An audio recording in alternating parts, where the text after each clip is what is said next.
My top 4 tips for managing mental load when parenting as a post-traumatic parent, especially as a post-traumatic parent who is also working, are: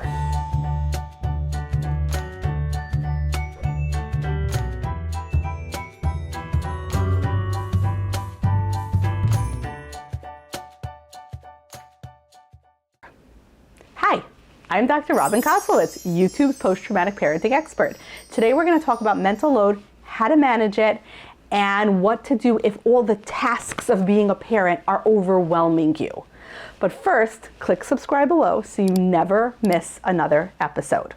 So my top 4 tips, and I'm saying this as a working mother who is a post-traumatic parent, who has to manage all of my PTSD symptomatology while parenting, while having a career.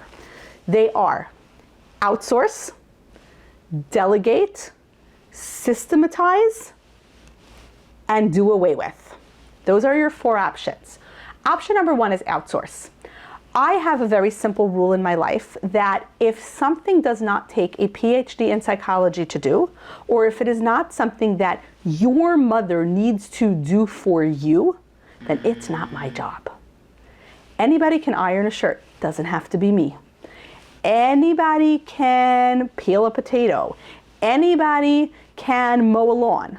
All of those things need to be outsourced. Sometimes outsourcing means instead of cooking the chicken myself, I will buy a rotisserie chicken, right? Instead of making that pan of pasta, I will buy it.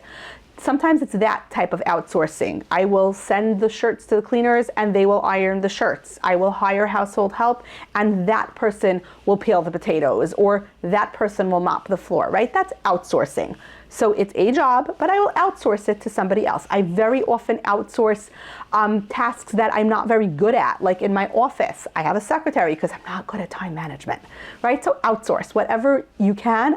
Outsource. Again, this is something that has to do with privilege, if you're able to, if you have the financial cushion to. But even if you're really dealing with a limited budget, there are things that can be outsourced if you're just a little bit creative about them. Like you could make a deal with your neighbor. I absolutely love mowing lawns. You love ironing. I will mow your lawn. You will iron my kids' shirts, right? So that there are ways of outsourcing that doesn't actually require an outlay of money. Okay, the next one is delegate. So delegate is when we make this a family project and a family job.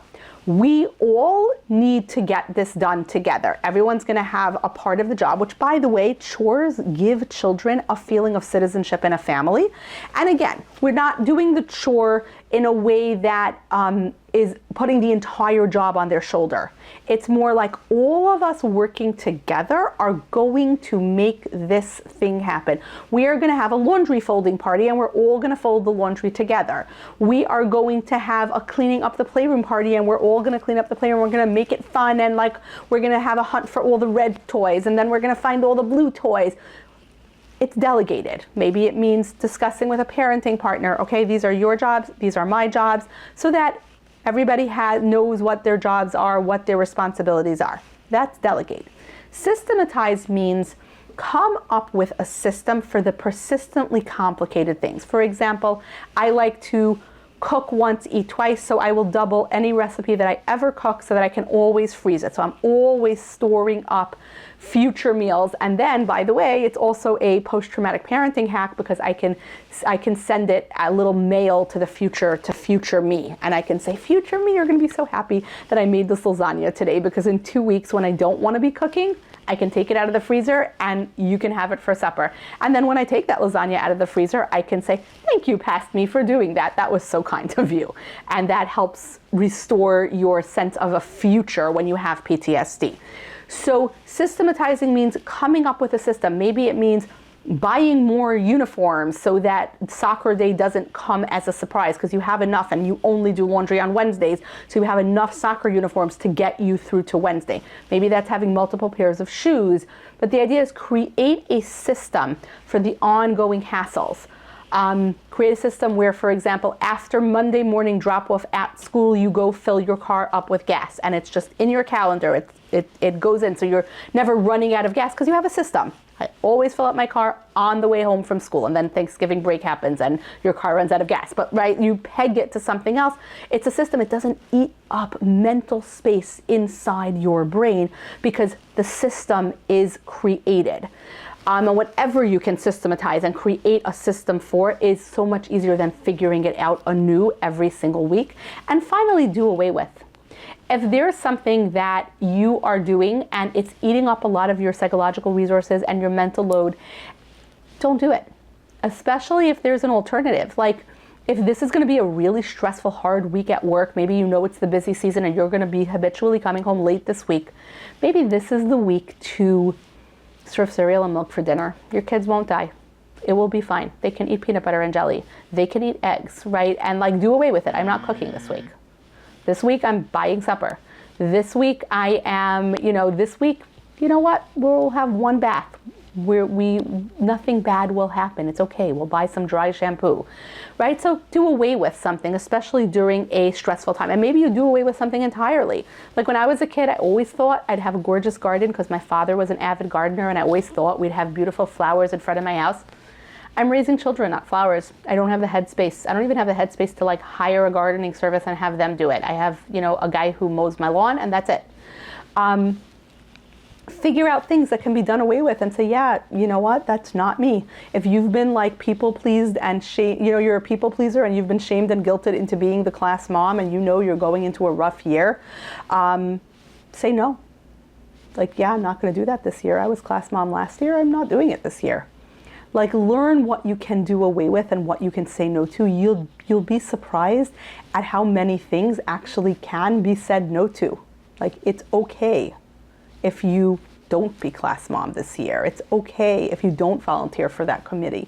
It's okay if there aren't flowers in front of your house and if your kids take one less bath a week. Nothing bad is going to happen.